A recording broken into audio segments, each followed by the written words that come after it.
युद्ध विराम खत्म होने के बाद से इजरायली सेना लगातार फिलिस्तीन के प्रमुख शहर गाजा पट्टी पर बम बरसा रही है। आईडीएफ का हमास के खिलाफ लगातार एक्शन जारी है और इस बात को साफ तौर पर देखा जा सकता है कि इजरायली प्रधानमंत्री बेंजामिन नेतन्याहू हमास को बख्शने के मूड में अब कतई नजर नहीं आ रहे हैं। इजरायली बंधकों को छुड़ाने के लिए नेतन्याहू ने इजरायली सुरक्षा बलों को अब गाजा पर और हमले बढ़ाने का आदेश दे दिया है।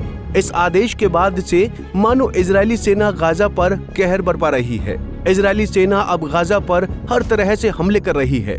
अभी हाल फिलहाल में ही आईडीएफ की तरफ से गाजा में किए गए हमलों में तकरीबन 34 फिलिस्तीनी आम नागरिक मारे गए हैं, जबकि सैकड़ों गंभीर रूप से घायल भी हुए हैं।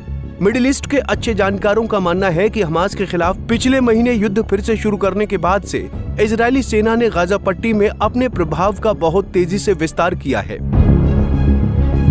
अब गाजा का 50% क्षेत्र पूरी तरह से आईडीएफ के कब्जे में आ चुका है। इजरायली सैनिकों और आधार समूह ने बताया कि सेना की ओर नियंत्रित सबसे बड़ा निकटवर्ती क्षेत्र गाजा सीमा के आसपास है, जहां सेना ने फिलिस्तीनी मकानों, कृषि भूमि और बुनियादी ढांचे को तबाह कर दिया है। इस हद तक तबाही मचाई कि अब वहां किसी का भी रहना लगभग असंभव है।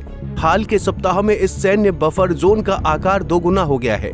इजरायली प्रशासन का कहना है कि उसकी ये कार्रवाई अस्थायी रूप से लगातार जारी है। उसकी सेना लगातार गाजा में आगे बढ़ रही है ताकि 7 अक्टूबर 2023 को हुए हमास के हमले के दौरान बंधक बनाए गए शेष लोगों को रिहा करने के लिए हमास पर दबाव बनाया जा सके। हमास की ओर से 7 अक्टूबर 2023 को किए गए हमले के बाद से इजरायली हमास या इजराइल गाजा युद्ध शुरू हुआ था। बहरहाल मानव अधिकार समूहों और गाजा युद्ध से जुड़े अच्छे जानकारों का मानना है कि इजराइल के कब्जे वाली जमीन में क्षेत्र के उत्तर को दक्षिण से विभाजित करने वाला गलियारा भी शामिल है। इसका इस्तेमाल दीर्घकालिक नियंत्रण के लिए किया जा सकता है। इजराइल के प्रधानमंत्री बेंजामिन नेतन्याहू ने पिछले सप्ताह कहा था कि हमास की हार के बाद भी इजराइल गाजा में सुरक्षा नियंत्रण बनाए रखेगा और फिलिस्तीनी नागरिकों को वहां से जाने के लिए मजबूर किया जाएगा। गौरतलब है कि बेंजामिन नेतन्याहू इन दिनों अमेरिकी दौरे पर हैं। बीती 7 अप्रैल से अमेरिकी दौरे पर पहुंचे इजरायली प्रधानमंत्री बेंजामिन नेतन्याहू ने अभी तक अमेरिकी राष्ट्रपति डोनाल्ड ट्रंप से कई दौर की वार्ता भी कर ली है। इसी में ये वार्ता ऐसी भी हुई है जो गाजा पट्टी से सभी फिलिस्तीनी नागरिकों को बाहर निकालने और पूरी तरह से गाजा पट्टी पर इजरायली अधिकार से भी जुड़ी हुई है। नेतन्याहू और ट्रंप के बीच हुई इस बातचीत में सुना जा सकता है कि अमेरिकी राष्ट्रपति डोनाल्ड ट्रंप इजरायली प्रधानमंत्री बेंजामिन नेतन्याहू से कहते नजर आ रहे हैं कि गाजा एक महान रियल एस्टेट क्षेत्र है, हम फिलिस्तीनियों को वहां से हटा देंगे और इसे मुक्त क्षेत्र कहेंगे। मुझे समझ में नहीं आता कि इजराइल ने ये क्षेत्र क्यों दिया। नेतन्याहू ने ऐसा नहीं किया, वो अपने जीवन में ऐसा नहीं करेंगे, कोई मौका नहीं। You know how I feel about the Gaza Strip. I think it's an incredible piece of important real estate, and I think it's something that we would be involved in. But having a peace force like the United States there, controlling and owning the Gaza Strip would be a good thing. Because right now, all it is for years and years, all I hear about is killing and Hamas and problems. And if you take the people, the Palestinians, and move them around to different countries, and you have plenty of countries that will do that, and you really have a freedom zone. You call it the freedom zone, a free zone, a zone where people aren't going to be killed every day. That's a hell of a place. It's what I call it, a great location that nobody wants to live in, because they really don't. And when they have good living, real living, where Hamas and all of the problems they have, the level of death on the Gaza Strip is just incredible. And I've said it. I don't understand why Israel ever gave it up.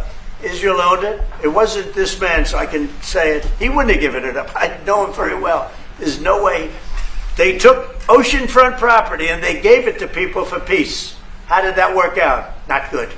बातचीत के इस पूरे video को social media platform x पर 8 अप्रैल को एक the raider नामक account से शेयर किया गया है।